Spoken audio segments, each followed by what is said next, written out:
Let's go. All right, so this is, I don't even know what episode. I think this is lucky number 7. Trash or cash, trash or cash. Is the idea trash or is cash? Let us know. Yes, maybe so, or for sure, it's a no. Should we stop while we ahead and turn around, or it's a go? Trash or is cash? Go on ahead, submit your vote. Hey, yo, check dig, you're now tuned in to Trash or Cash Podcast, the show where the host will present a new idea and debate whether it's trash or cash. But the final decision is solely up to you, the audience.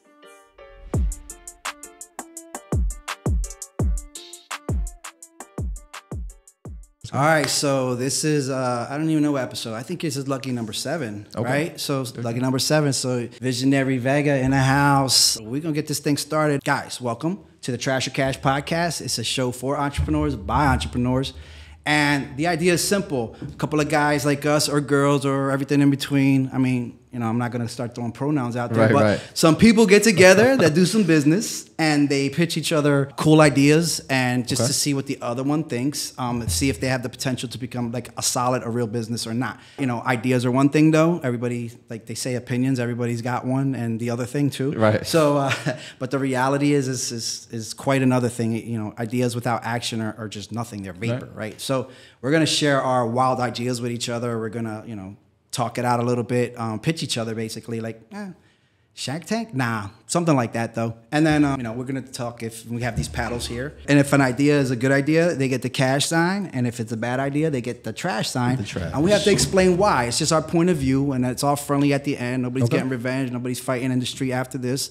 It's all love, right? So, thank you. I got hands, man. Be careful. Be careful. Hey, we both from that side, so we could do that. So, but you know, you never know which one of these ideas is actually going to become a unicorn. And I say that because my company, Trashmitter, actually was born from this exact thing on another series of podcasts where I ended up meeting my founder. So, I'm saying that only to just to let you know, like, I do this because this might be the beginning of something way bigger. So I look at every one of these conversations like it's a seed that could grow into something big because I've already seen it done. So of course, it's exciting for me, and I appreciate you letting me share this. So guys, this is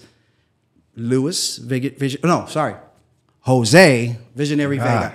Here's the thing. Everybody calls him Vega. So like, fair enough. like Nobody knows the like first name. Prince, like Madonna, you got to get used to this one name thing, but he got it like that. I mean, you know, so here's what you should know about my man Vega. We met about a month ago at the Innovation Summit, right? Innovation Summit, yes. Did you present? No, I was one of the sponsors that gave away the branding. Got it, branding. So this guy right here does what I love, which is branding. And if you're not convinced by now that I'm into branding with all what you got going on here, then you ain't been watching us very long. So keep up. But branding master here, not to flex, but if you want, flex. Tell them, you know, what you do, how long you've been in the biz, and like what you really bring to the table. And it's a very interesting story, but I'm going to let you share a little bit about yourself for them. Yeah. So Visionary Vega, I'm the owner here of Love and Branding here in downtown Tampa. We've been in the space for about 10 years now. It's crazy to say that, right? So time moves fast. We recently just hit a mile marker representing over $50 million in brands. We work with many Fortune 500 companies, some of the biggest influencers and athletes you may know, not to throw any names of them in there, but we've worked with a lot of people that you see, you love in the brands and help them establish it. A big thing that we tell everybody, and it's funny that you even mentioned it, that, your business started from an idea. It's those stories that make a difference, because that's exactly what branding is. Branding is your story. Marketing is how you tell that story. And too many times I feel like, the modern day entrepreneur, we look at it, we're trying to make entrepreneurship sexy. So we're like, we just got to market. I got to get on Instagram. I got to get on Facebook, and I just got to post all this stuff. And you're worrying about selling your product and marketing. But if marketing is how you tell a story, how are you going to tell a story you don't yet have? And that's what we focus on over the last 10 years, is helping people to establish that foundation, that ground level, those pillars for your brand, and represent really what that story is, who you are, what you do, and who you do it for, but really at a fundamental level. Because then once we have that understanding, then we can take those pillars, we can take everything that brand represents and put that over into everything else that you do, from the content to the visuals, the graphics, and everything else. And it becomes a lot easier because you're not trying to force your message. You're telling a story, and that audience finds you. Yeah, so brands is kind of like the way you get to introduce yourself to people who don't know you, which raises one question, and it was brought up the other day, and I thought it was interesting. It's like, okay, so for you, what's one either misconception or like contrary opinion that you have about branding? Something you see that everybody's like, nah, it's like this. And you're like, hell no, it isn't. And I know because I'm living out exactly what I'm telling you, but conventional, you know, other brand gurus, if you want to call it that, say like, oh, you got to do this and you got to do that. Like it's about the colors. It's about this. I mean, and I get that, but the emotional response to colors and things like that. But like, what's one thing that kind of like, it irks you when you hear it? Cause you're like, no, it's not that. Like you got one of those kind of, what was that? Yeah, I mean, there's many different things, right? You know, nowadays it's easy to pick up a phone and put a few TikToks out and be the guru, right? So there's a lot of people that have different opinions, and there's no shots against anyone. But one thing that I see commonly is that everyone starts typically when they're trying to budget, they don't understand that marketing or branding is an investment, right? They see it as an expense. So they're like, I want to come back. I don't want to put all this money into this. So I'm just going to do basic. And they think that branding is the visual identity, the logos, the color palettes. Like, and I'm saying, you know, I have a brand, and I'm like, okay, let me see your brand. And they've got just, you know, blue all over the Instagram and maybe a logo. And they're like, that's my brand. And I feel like that's one of the biggest mistakes you can possibly do, because starting with your visual identity first, that's like you're building a package without even knowing what the product that's going to go in it is. How do you know the package is the right size? How do you know it has the right information? Like your visual identity should be one of the last things you focus on. And everybody typically starts just with that first. And I feel like that's one of the biggest mistakes you can possibly do. So almost like, hey, somebody going shopping and they want to have brand names and they go to TJ Maxx and throw a bunch of things together and that's my brand. Like I got hip things on, but it's all mismatched and not really communicating anything because, you know, you just took a bunch of things and put it together and thought that was cool. Well, the goal is not to wear brands, it's to become one, right? So I feel like another part that ties into it as well is just kind of like what you just said, where people are going and getting what they think is going to make their brand elevated. Oh, if I wear this, you know, if I wear that, if I have on an expensive watch or I'm in a nice car, and they're wasting their budgets on image and trying to market it as opposed to like laying that foundational level. And they're trying to build a brand for what they think is cool as opposed to what their audience actually needs. So really lay down that foundational level first. I am guilty and I have trouble with that as well. So did I leave anything important out about you? Feel like you gave your... I mean, yeah, for the most part, pretty good. So I usually ask people like 3 questions, right, to get to get to know them, because I kind of know you, but like on a deeper level, so that anybody watching this that may like, I don't know, seems like you don't have a problem with people hiring you, but like, you know, they want to get to know a little bit more about you. Like for example, I met your daughter, which was cool, right? But so I know you have a daughter, but people always kind of, because of brand, they want to know more about the person behind it. So this is my version of like, let's get to know a little deeper about you and what you stand for and that kind of stuff. So where you're headed in life, I guess, basically. Yeah. So you ready for these 3? They're not too hard. So all right. So what are you most proud of? I'm most proud of being a father. Not being a dad, but being a father, because there's a difference between the two. You know, being a father is someone there that's laying that foundation and teaching, you know, your child the ethics and the morals, and just even showing her business, right? Showing her that, yes, I want you to do good in school, but there's other ways, you know. So I'm always pushing her, teaching her lessons. It's funny that you mentioned you met my daughter, right? Because I take her everywhere with me. If I'm on stage, she's coming. You know, if I'm at an event, she's there with me. So that's one of the most things that I'm proud of, being a young father that's leading by example and not just out here, you know, have a kid for no reason. Yeah, I was just pointing because you see my son, he's over there, right? Yeah. He ain't doing what he's supposed to be doing, but, you know, I bring trying to put it in him, right? So I definitely resonate with that. I got 6 of them, so it's always a struggle trying to find the thing that they like. Right. And you know, my handle, my personal handle is the Dad Next Door. So my brand is the Dad Next Door, is for all dads, but it's like the fatherhood part of it. Right. That's what I stand for, family and fun. So like that, I'm deep with that. Like, so I definitely appreciate that about you. What are you most excited about in your life right now? Like where you're at, maybe today, or just what's going on right now that's like really exciting for you? Today, going on what's really exciting, I would probably say, is reaching a pivotal point in my life, like career-wise and just overall, just like wisdom, maturity-wise. This Sunday, you know, I'm a week into being 30, right? So I told myself that moving into cheers to it, right? There we go. Birthday, homie. Thank you. I appreciate it. So I told myself, you know, not that you need a new year or a new birthday to pass by to make changes in your life, but I wanted to go into this new season of my life in the 30s learning, you know, from all the lessons, all of the mistakes, all the wins, all the losses that I took in 20s, and kind of change. So it's a real pivotal point. And with that being said, I made the choice to, with my business even, where I'm going from more of the behind the scenes, where I've worked with, all these great names, but I've always been behind the scenes, to kind of more front face, working more on my personal brand, working on a course. I've got my book coming out. So there's a lot of exciting things now with the pivotal point that I'm taking in my business that I'm looking forward to. So you were a kingmaker, and now you're looking to become a king. I wouldn't necessarily say, yeah. I mean, yeah. You know what I'm saying? I wouldn't say I'm looking to become a king. I'm looking to take more of a leadership role and guidance, right? A lot of the success that I was doing was behind the scenes, and that was great. I haven't had to go look for clients, which has been a blessing. But there's a lot of opportunity left on the table. There's other people that I could have been helping, right? Having them not go through the same mistakes that I have, but I was holding all that in. So now going to the front face and being able to drop the book, drop the course, all this stuff, obviously it's a way to monetize, right? It's a great revenue stream, but also it's the impact that I'm focusing on.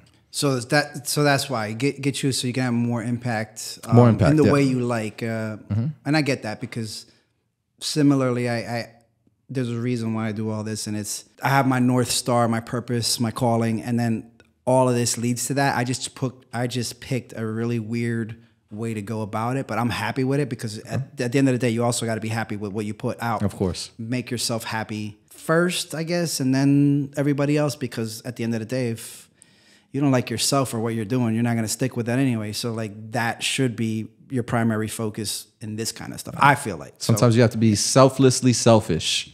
Right? Sometimes you got to put yourself first in order to make sure that you're right. You're at 100% in order to be able to pour in more to other people. Because if you're at 50, how much can you actually pour into someone else? So true. Time-wise, energy-wise, all that. What's your vision for the future? It's funny, the visionary, like you would think that I'm thinking so far into the future. And I did that a lot in my younger years, right? And I think for me right now at this point, yes, I have goals for the future, but I'm focused more on the right now, right? Like we focus so much on where we want to be, and it's like thinking that everything has to be these huge steps. If I want multi-millions, I need to be taking multi-million steps. But right now, I'm just focused on the little steps, right? The little things that I can do right now to make the needle moving activities that are going to get me to that next level, because all of those little steps in the right direction is what's going to get me to the bigger ones. So right now for the future, I'm really just focusing on really the impact that I'm going to have this year with all of the projects that I mentioned. And then what leads from there, I'm kind of going to let my faith and my, just in myself, my faith religion wise, really guide me to what those next steps of what the future is. So I'm not sure. You're gonna drop a sermon one of these days, aren't you? We'll see. That's a new journey that I'm taking too. Why not? I mean, look, 5 minutes. You start with 5 minutes and you work your way up, and call it not a TED Talk. What would that be? J Talk? I don't know. God Talk? Nah. Anyway, we got a place to practice it, right? I mean, right. You did get a little taste of the stage that day, right? So that you did very impressive. I mean, that's why I reached out to you. So appreciate it. This next part, the part that hurt. Nah, it doesn't hurt. We're gonna get into this trash or cash thing. Let's get it. So we'll try not to hurt each other's feelings. I think we got some good ideas. I dropped everything and just came up with one. And I think you just came up with one on the spot. So this is going to be real interesting, because there's like literally no research. This is all intuition. No, it's all off the top. This is off the top of your head. And that's cool too. I mean, look, we're freestyling, right? So let me see. I want you to go first. You want me to go first? Yeah. I want you to go first. I don't know. You tell me. All right. I would do heads or tails, but you want to go first or you want me to go first? If you need me to go first, I'm ready. We can go off the top. All right, you're gonna go first, and what I'm gonna do is you're gonna present your idea, pitch it. Okay. I know you told me I had two, but you narrowed it down. I'm gonna just write some notes if I feel like it, and then we're gonna figure out if it's trash or cash and why, and then I'm going to, hopefully you won't get revenge on me when I bring mine one up. Of course not. so go ahead, man. Hit me with what you got. Okay, so I mean, to start mine off, I kind of want to start with a question for you. Okay. So as an entrepreneur, right, being in business over all this time and the different ventures that you have gone through, what do you feel is the biggest asset to your business? Biggest asset to my business? What is your business's biggest asset? Me, usually, which is hard to say, because a lot of people would say, well, a real business, if you're going to sell it, needs to work without you. Yeah. But it wouldn't have been born without me. So I say me in that like a child, like you raise it to a certain point and then it can go out there and do what it's supposed to do or not. Right. But it started with you. It's your creation, so to speak. So I would say me. Yeah. And I'm glad you said you. A lot of people would not. They'd say all these different things, but you was the answer I was looking for. Now, my second question before I pitch you as well is what do you feel is the biggest mistake that people fall into when they jump into entrepreneurship or starting a business? Not being clear about the outcome that they really want to produce, because I hear it all the time. I want to, and it's deeper to me, because it's like they say something that they think other people want to hear. That's altruistic. I'm doing it for my family. I want to create 100 millionaires, or something that's kind of like, it still seems self-serving. And is that what you really want to do? Right. Or is it something else? Okay. Instead of telling the truth, or having something that's bigger than them. That's what I mean. It has to be so much bigger than you that when everything sucks, that still pulls you forward out of the suck. Right. So the person's why, really understanding their why, exactly. their why, and their understanding their perspective on the business. To me, why is the most important thing, because otherwise you're going to stop if it's not a good enough why. Of course. Yeah. So out of those two questions, you would say that those are two pretty important questions on the success overall, the goal that you have for creating a business, right? Yeah, personal responsibility and purpose. Okay. You need both. Yeah, so you just said right now, and I'm sure most entrepreneurs, whether they say it or not, feel exactly the same way. When you think about a business, or when you think about entrepreneurship, aside from all the other things, yes, capital, yes, skill set, the right team, right, systems, strategic processes, CRMs, business funding, like the list goes on and on and on. And of everything you need, a business plan, a marketing plan, brand strategy, you need all those things. But the most valuable asset that you have as an entrepreneur is yourself. And out of the two things the two questions I asked you, both of them, you brought it back to yourself, right? You as the main asset, and then your mindset as one of the main things that people fail, right? And I feel like as entrepreneurs, sometimes the biggest reason that we fail is because we're too busy trying to make entrepreneurship look sexy than making it work, right? Entrepreneurship is not sexy, it's rewarding. It's not easy, right? It's not meant to be easy, it's rewarding. So for my idea and what the business represents, right? Entrepreneurship, if you ask people that are going through the struggle and have seen success, as opposed to telling you Lambos or jets or anything else, what entrepreneurship looks like for most is depression, right? High functioning depression, stress, anxiety, self-doubt, right? Stressing about financials because you don't understand financials. Because sometimes, especially if you're a creative entrepreneur, we're so busy running around with our ideas, we never stop to think, hey, well, maybe the way that my idea is going to work, and for me not to stress about money, is if I learn financials a little bit more, right? Or maybe if I'm not being stubborn, because as entrepreneurs, we watch all these videos online that tell us that our mindset needs to be great and that we just need to speak affirmations to ourselves. And you're saying, hey, I'm working so much, but why am I still not clear, right? Why do I still feel, kind of lost? Why am I going through this? Not understanding what things like high functioning depression are. These are all problems that most entrepreneurs go through, but they still end up quitting. And a business that could have been a multi 7-figure, 8-figure, 9-figure business ends up dying with that entrepreneur because they were so close, but they didn't understand really what entrepreneurship was because they were too busy looking at the sexy version of what entrepreneurship is marketed to be on social. So imagine if there was an app, right? Or some type of service where obviously you're going through a lot of things. So we wouldn't sell the app. The app is going to be a free app, but it's resources for entrepreneurs that are truly laying a foundation for what it is to lay out and map out the process of your success. Teaching them core skills like, not just saying, hey, you need to meditate, or hey, you need to do this or do that, but actually showing them resources directly to psychologists or like people that can help them, specifically geared around entrepreneurship, the struggles that we're going with. Classes that I can get for free with CPAs that can show me how to manage my finances better, right? How to market and add subliminal messaging, or how to add my business on, add my brand on social media, promoting my business without having to fall into the, what's the word I'm looking for? The fake it till you make it, the poser type style, right? All of these resources that can teach you all in the app on your phone, being transparent of really the struggles of what it is to make you become a successful entrepreneur. And then we would make the money would be through things like advertising, through maybe, you can get someone to do therapy with you for entrepreneurship. They can promote on there, or CPAs and accountants can pay for advertising on there, because once you understand the importance of it, you're going to need these things. So it makes sense for them to go ahead and promote on an app that's going to be directly to entrepreneurship entrepreneurs that are actively working and need those things? Okay. Couple questions. Yeah. I wrote down, some quick things. So it's almost like a lifestyle app for, what do you call this thing, first of all, in your head? I don't know. We're gonna come up with a name by the end of the podcast. Right. We're gonna come up with a name. We just came up with this all right now, literally as soon as the camera. I know. Okay. Think about it. Maybe write something down. Right. I'll write a name in just a second. Because I think that naming is important. I mean, the name is important. It has to be catchy, not too obscure. Or kind of right.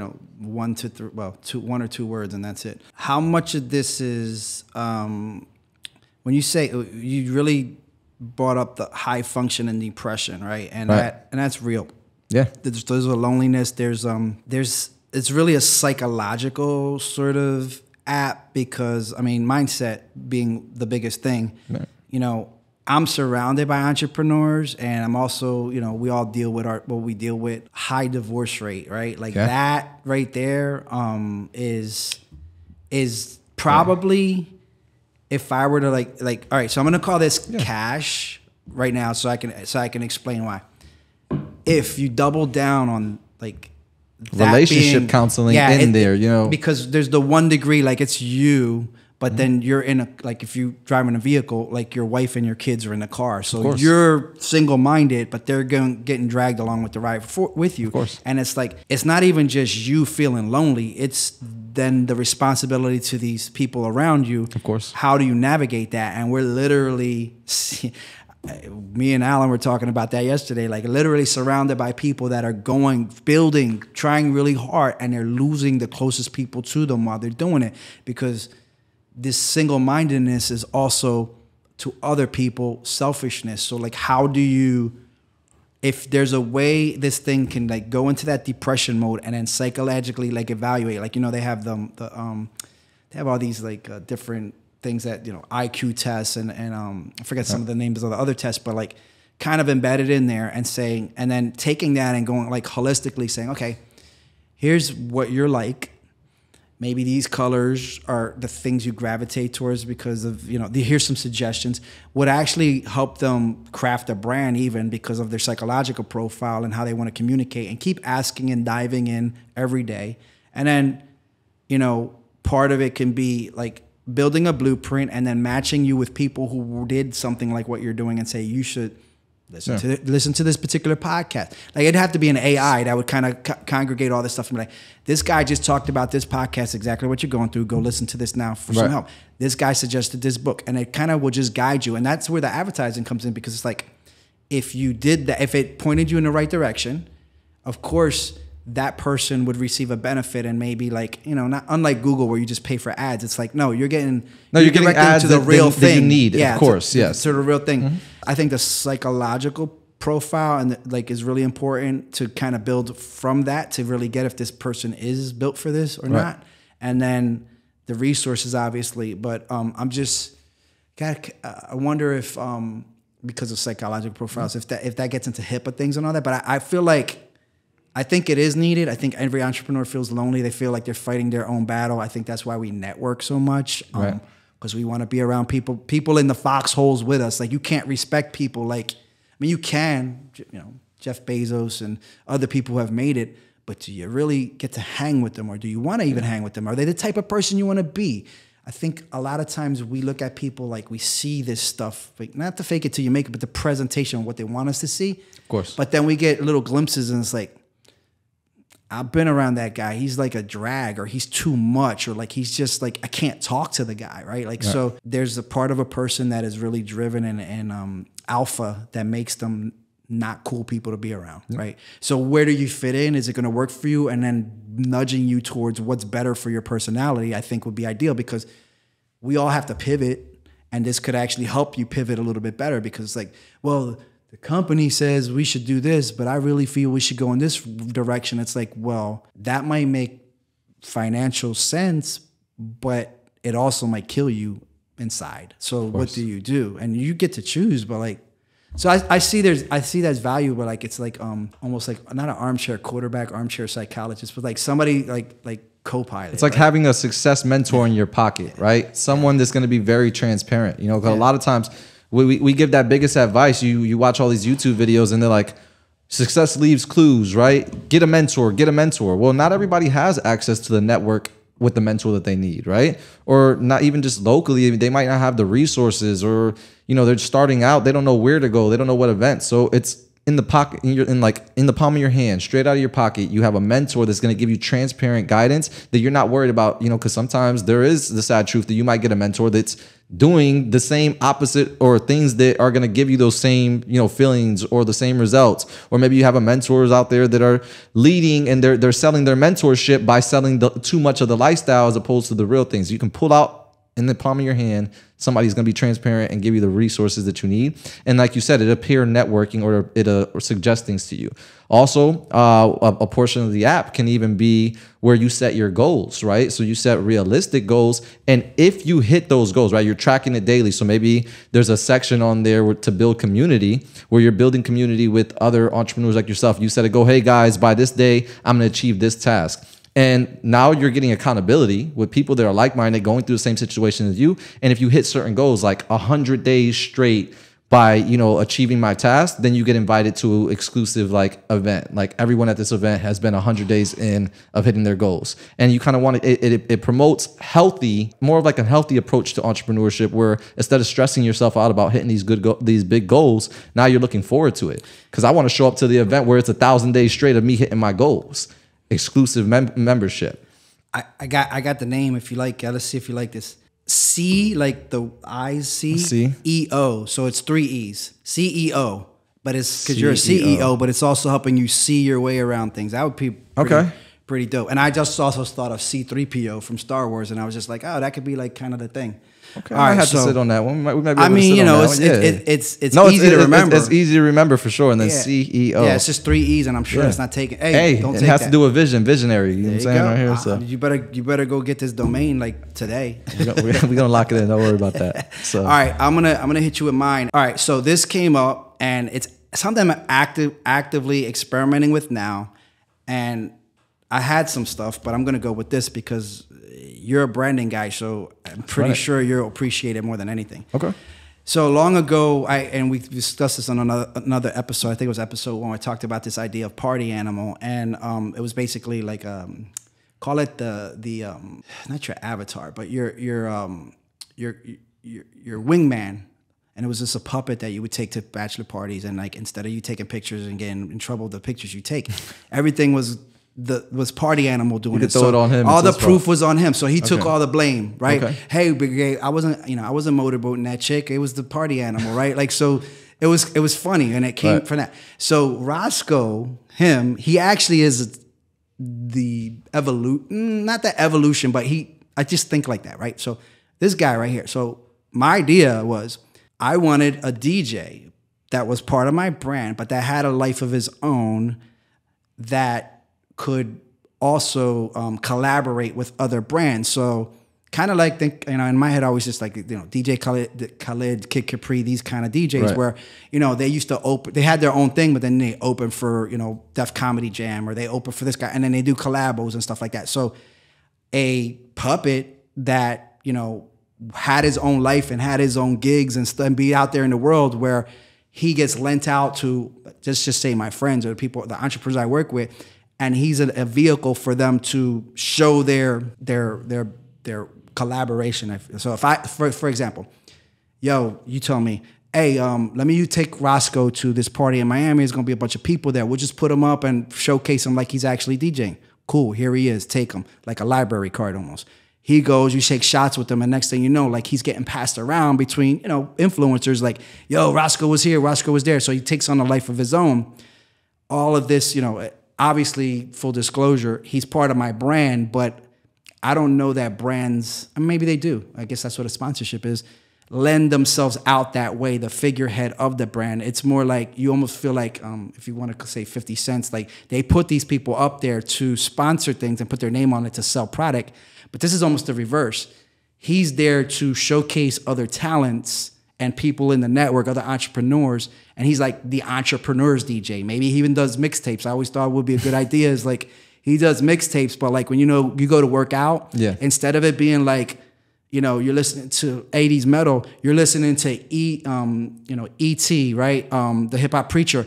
to a music mix in your headphones. So you're getting like these positive entrepreneurial things through a mixtape. And it's like, you got an ET track, you got a, whoever else track, and there's like a compilation album, and he would put that out and you'd wear it to the gym or whatever, but it would like just showcase like good stuff for your brain, like real, knowledge, and you're absorbing it in a different way because he's a vehicle for that kind of stuff.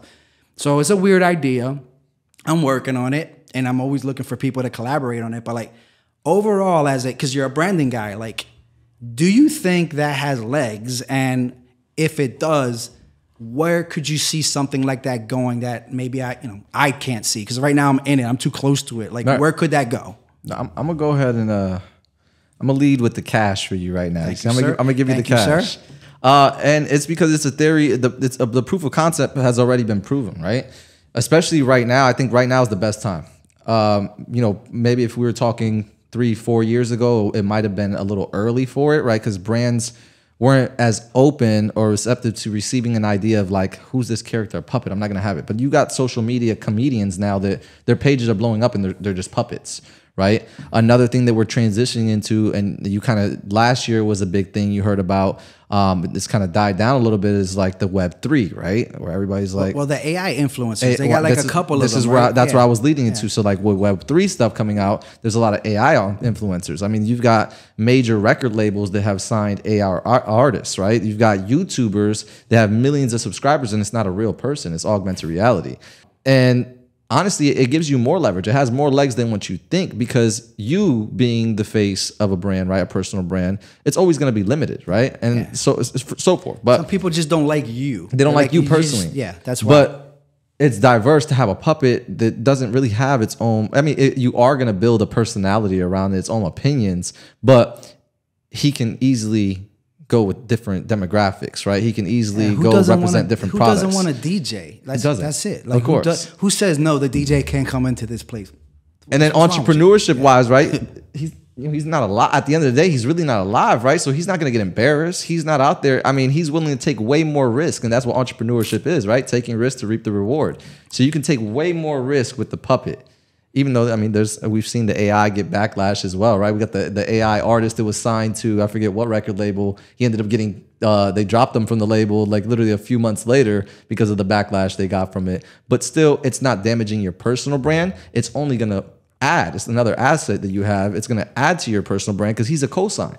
He ties back to Trash and Cash. Now, as you might not blow up as a face or your personal brand right away, but if he blows up first, he's traveling the world, he's all over. He pulls me with him. He pulls you with him. He's co-signing your brand, and at the same time, the subliminal message on it, when they really look into his backstory, where does he come from, the cash, it's going to funnel everybody back over to the Trash and Cash podcast. And then from a perspective of starting out like fresh, if you don't have, depending on the budget-wise, to invest into a brand, yeah, it might be expensive for you to hop on a plane and, fly over to Greece, Italy, or somewhere else. How easy is it to $15 UPS. but it's living a lifestyle. We're talking about it, obviously. And when you start to treat it as a brand, yes, you want to give it a personality and really run with the whole story, the theme of it. But just from a business perspective, your overhead to blow up this brand is way cheaper than blowing up a personal brand. And you're able to leverage and partner up with all of these high-end influencers. So if you sign right here, you could be his manager. I mean, go ahead, right? I appreciate that. Like I said, it's the evolution part. Like I told you where the idea started, and then like I'm literally living it, and I think that's how I am. I I call them zombie ideas, and somebody else said this before. It's not my original thought, but these ideas that keep coming back in different versions of the same thing. That's actually what this show is about. Like, this show is made specifically to take these things that have been circling your mind for years and get them out, because, like having a baby or taking a massive dump, you got to get it out so you can move past it. And we just got so many things running off our mind. It might actually be a relief to some people. Like, I don't have to think about that anymore because I already got the confirmation or that it wasn't a good idea, or that it was, and I need to put it in someone's hands and do something with it. So it's like, it gets you, like they say, shit or get off the pot, right? Like, it takes you from that. Right. And literally, like, that's been baking in my mind for years. I knew it kind of worked. I proved it a little bit, and I had the resources that could completely go through with it. But it's nice to know that I'm onto something, and I'm hoping that I can continue to grow this, because as this show evolves, as these talks evolve, I don't know where this is going, but as I told you before, you never know what the one thing is going to be that comes out of this thing, and maybe is that. Maybe is what we just talked about with CEO, because that's what I'm calling it now.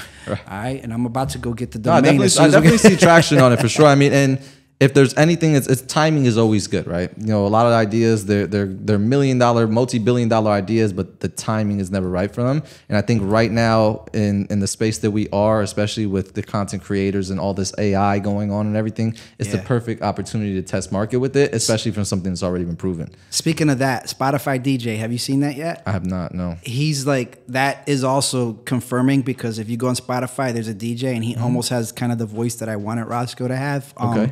But it's cool because he's like, he talks to you a little bit, like, based on your sound thing, like, here, I'm gonna throw some things in there like that. Have you heard of 11 Labs? I believe it's called. Yeah, where you can get voices. You can create your own voices on there too, so you could create a whole persona. I've seen two different. I've tried. I have it actually a subscription. I didn't like what it did with my voice. I do know that I've seen some stuff they did with like Kanye's voice and Eminem's voice that were impressive.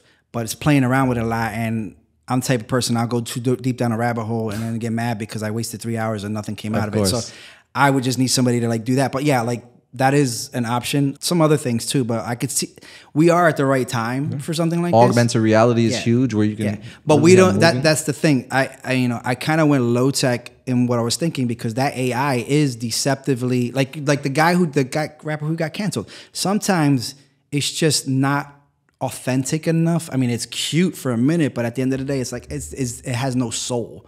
So there's this balance you got to do with AI and the technology and give it a soul, and that's kind of like why I look for those things. So cool. I'm not gonna beat that dead horse or live horse too much, but thank you for confirming that. And like I said, maybe that's something we and just touching on it, I mean, you said if brands lend themselves to it, I mean, that's the same thing as micro-influencer campaigns right now. That's what I'm thinking. You know, they lend themselves. He's like you said, co-signing. He's basically he's like an official co-signer. If you see him, you must be cool. If you have him in your hands, if he's at your thing, you know somebody, or you're like, it's almost like not a velvet rope, but like there's a trust issue. Like he don't go to just anybody. You can't just pay me $1 million to get him. You got to be in this lane. You got to know this person. You got to like be about this positivity. I can't have you out here dropping F-bombs with him in the middle of it, because I want kids to be able to access this at some point. Like there's some lanes you got to stay within to even have access to them. So making it a little bit like less accessible, but like interesting or cool to have. And you know, you just got to find the right people for that, like who have a good sense of humor, who can play along and then see what happens. So thank you. Sure. So you know, this wasn't too bad, right? Like it was pretty fun. I mean, this wasn't like for sure. It wasn't like hammering, like trying to sell nothing. It was just like, let's just get into these ideas. So before we wrap this up, I wanted to ask you if you had like any resources you wanted to share, like it could be a podcast, a book, you know, anything that to entrepreneurs and you know that are in. It could be the tech space or branding space that like you're like, I like this. This is my favorite book. This is my favorite pocket. Whatever comes to mind. I'm big on books. You know, so there's a bunch of different books. Right now, two of the books that I can say that I go back and I've gone back and read a couple times that have personally helped me. For the male entrepreneurs, you know, for us fellas out there, good resource. The Way of the Superior Man. And Think and Grow Rich is obviously an OG that is always good to go back. You can always get something new from it every time you read it. But Way of the Superior Man is a really good one. What about that? Like, what's not the cliff notes, but like the summary of what did it teach you? There's a bunch of different lessons on there, right? But it's just the perspective of really taking control of your life and moving in the essence of like who you are and moving as a superior man, right? Not worrying about others' opinions and really living in the truth of the now of who you are and just standing on your word. It's a lot of things and traits that you need to become a good entrepreneur, a successful entrepreneur, and just overall a successful father, man, just moving in that way. I feel like I got a lot of lessons from that book. So I don't want to give you the cliff notes or like re-quote the book in the wrong way, but there was a lot that I pulled from there that I feel like can help every man entrepreneur looking to take their life to the next level without falling into the traps of like social media or anything like that. So if you're starting your brand fresh and you want to start it from an honest, transparent perspective, then that's a good book to start with. Nice. I'm going to drop one that is an oldie, and you may have heard this, but anyway. Have you ever heard of Ogmandino? Ogmandino. Okay. So he wrote this book called The Greatest Salesman in the World. You should pick it up. It's not very long. There's 10 scrolls in it. And what it is it's basically, really, it's a Bible story. But he sneaks it in real nice. Okay. I love the way he does it. Actually, it could be a pretty good movie. It's up there with The Alchemist for me, right? Wow. So Ogmandino, the greatest salesman in the world, and it's, you know, it teaches you about affirmations and stuff. But the mindset of a salesman on how they get great is really good because it's very contrary to what we do these days. We're very consumer, and this is very like the opposite. Like you got to read it, and it's not that long of a book. It is if you do the scrolls like you're supposed to. It'll take you 10 months because it's 10 scrolls. But the point is, you could run through it in a day, and then if you do the affirmations, a scroll. So check that one out. That Ogmandino. I really like that one. Like the Greatest Salesman. The Greatest Salesman in the World. It's It. like a $10 book on Amazon, right? So that one I wanted to share because that's an oldie but goodie. Yeah, man. So I appreciate you coming through. Sure, I appreciate you having me. No problem. Maybe I'll come to your spot next time. But I want to shout out the people who created this space for us. This is called the Real Freedom Collab. I know you didn't get to walk through it or anything like that, but you see the offices, the podcast studio. There's offices over there, and this is kind of where like we do community meetups, real estate, crypto, technology. This is a small but solid group of individuals. Unlike maybe a WeWork where you would just come and just rent a space and like you never see the people. Right. It's like a mailbox. Here, like we get together. We actually end up at each other's parties, you know, kids' parties and stuff like that. We like really try to build a strong community here of entrepreneurs because we all need people. So I wanted to give them a shout out thank you for providing this space. And if anybody ever wanted to come meet us in Tampa, come to one of the meetings on a Monday, Thursday, or Friday, or whatever meetings we're doing.